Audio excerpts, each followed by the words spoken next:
નમસ્કાર દર્શક મિત્રો, મા તેસેવા ન્યૂઝમાં આપનું હાર્દિક સ્વાગત છે। હું લખન કોટડિયા, રિપોર્ટર એબલવાડા સાથે જય બગિયા સુરત। એક નજર નાખીએ આજના મુખ્ય સમાચાર પર।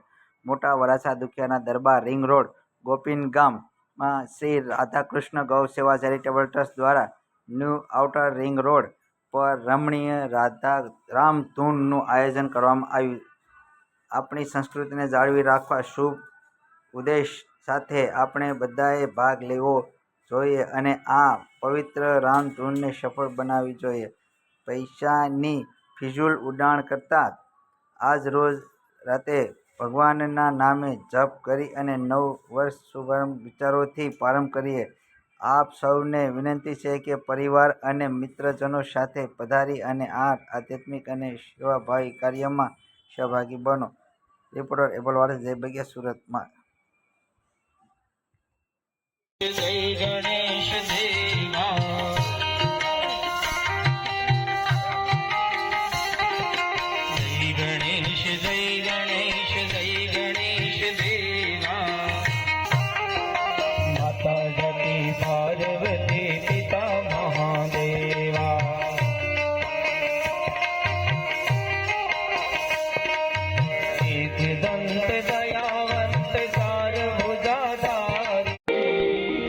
દિવસે સમરે આટે વાણિયા, રાતે ભગત ને છો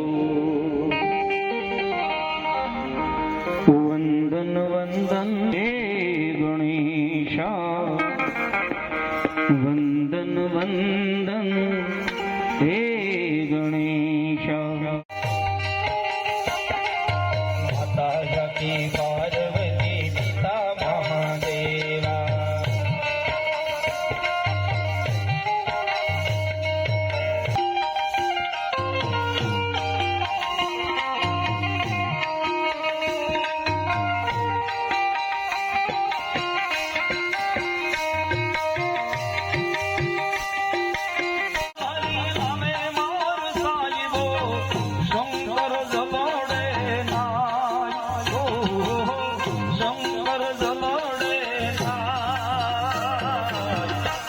મારી સૈયારો આલુ મારા સંતો ગણેશ બધા।